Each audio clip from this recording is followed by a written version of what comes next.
Hello students, मैं आशीष दुबे आपका स्वागत करता हूं हमारे YouTube channel bright star academy में। आज हम जानेंगे इलेक्ट्रिक फ्लक्स के बारे में। तो चलिए शुरू करते हैं। Electric flux it is a measure of the number of lines of force passing through some imaginary surface held in an electric field. This is the property of electric field and denoted by phi E. Electric flux क्या होता है? मान लेते हैं हमारी कोई imaginary surface है electric field में और उससे कुछ लाइंस पास होके जा रही हैं जो कि हैं इलेक्ट्रिक लाइंस। उसी फिनोमेना को हम कहते हैं इलेक्ट्रिक फ्लक्स। ये इलेक्ट्रिक फील्ड की प्रॉपर्टी होती है और इसे फाई ई से डिनोट करते हैं। ये दोनों इसके डायग्राम बने हुए हैं। चलिए अब ज़रा डायग्रामों को समझते हैं। अगर सरफेस एरिया ए है जो इलेक्ट्रिक फील्ड ई में प्लेस है, जैसा कि आपको फिगर में दिख रहा है, तो इसमें से ये जो लाइन पास होके जा रही हैं इसी को हम इलेक्ट्रिक फ्लक्स बोलते हैं। तो इसका फॉर्मूला बनेगा phi E equal to E ए। जो दूसरा फिगर है नंबर बी, अगर जो इलेक्ट्रिक फ्लक्स पास होके जा रहा है एक एंगल क्रिएट कर रहा है, उस एंगल को हमने नाम दे दिया थीटा, तो हमारा फॉर्मूला बनेगा phi E equal to E A cos theta.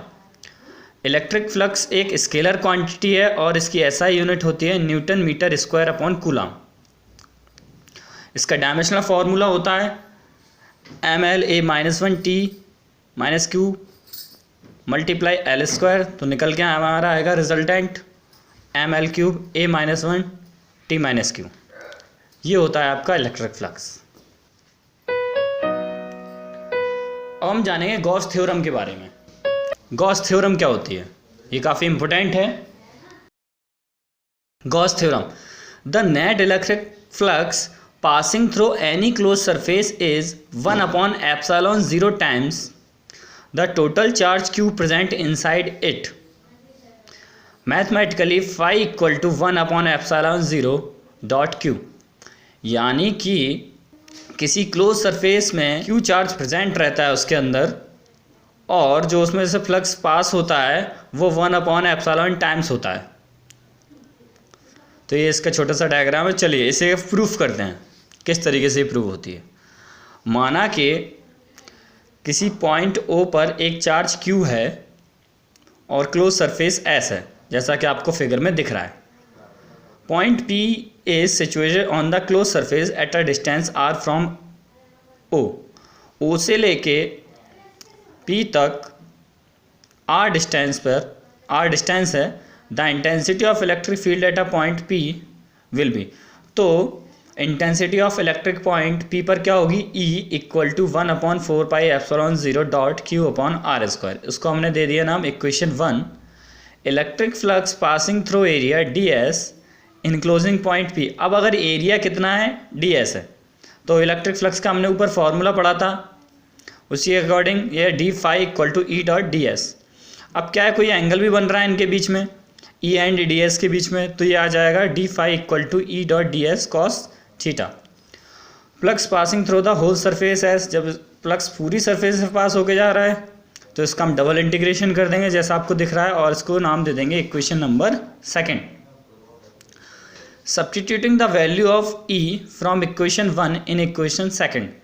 ई की वैल्यू इक्वेशन 1 से इक्वेशन 2 में रखने पर तो ये हो जाएगा phi equal to double integration, E की वैल्यू पुट की हमने 1 upon 4 pi epsilon 0 Q upon are square dot D S cos theta का सेम इक्वल टू ये 1 अपॉन 4 पाई एप्सिलॉन 0 क्यू बाहर आ गया।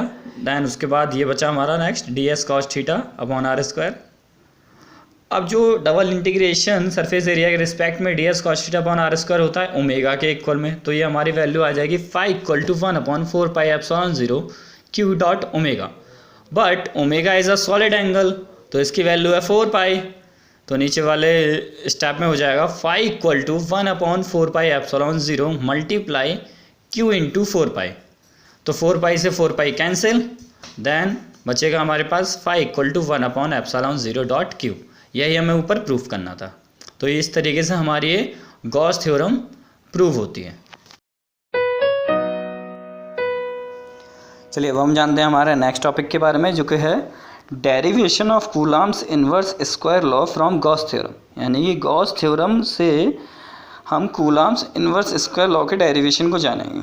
तो चलिए शुरू करते हैं। Let there be a point Q at a point O and another charge Q at a point P। जैसा कि आप सभी लोग जानते हैं कि O पॉइंट पर हमें कैपिटल Q चार्ज लेना है एंड P पॉइंट पर हमें स्मॉल q चार्ज लेना है, और इनके बीच की जो डिस्टेंस होनी चाहिए वो r है। Draw an imaginary sphere with O as a centre and OP equal to r as a radius. हम एक स्फीयर बनाएंगे जिसका O सेंटर है और OP की डिस्टेंस जो r है जिसको रेडियस बोलेंगे। The surface of this sphere will be a Gaussian surface. इसकी जो सरफेस रहेगी वो गॉसियन सरफेस रहेगी जिस पर P लाइज करेगा। The direction of intensity of electric field will be normal to the surface of sphere. इसमें जो direction of intensity of electric field की रहेगी वो स्फीयर की सरफेस के साथ साथ रहेगी। Hence total electric flux passing through the sphere. तो जो total electric flux passing through the sphere होगा वो इस प्रकार होगा, phi equal to E dot S। अब इसमें कोई एंगल तो बन नहीं रहा है तो हम एक cos 0 डिग्री लेंगे। cos 0 डिग्री की वैल्यू होती है 1, तो इसमें 1 पुट करेंगे देन सेम ही आएगा, phi equal to ES। As the angle between E and surface area of the sphere S is 0 degree, what the surface area of the sphere S equal to 4 pi square। अब surface area of sphere का formula होता है 4 pi square, तो S की जगह हमने value put कर दी और हमारा निकल गया, ये आ गया phi equal to E into 4 pi r square, equation number 1। But by Gauss theorem, लेकिन गॉस थ्योरम क्या कहती है कि phi जो होता है वो होता है phi equal to 1/ε0 dot Q के इक्वल टू में। ठीक है, तो हम सेकंड में phi की वैल्यू फर्स्ट में रख देंगे सेकंड से, तो ये निकल के आएगा Q/ε0 equal to E multiply 4 pi r square. तो ये क्या हो जाएगा, E इक्वल टू, यहाँ से E की वैल्यू क्या निकलेगी, E equal to 1/4 pi ε0 dot Q/r square. Equation number 3 दे दी हमने। लेकिन जो फोर्स होता है वो कितना होता है, फोर्स लगता है F इक्वल टू QE। तो यहाँ पर हम E की वैल्यू पुट करेंगे इसमें इक्वेशन 4 में, देन हमारा जो निकल के आएगा force F equal to 1/4 pi ε0 capital Q multiply small q upon r square. This is Coulomb's inverse square law. Thank you student.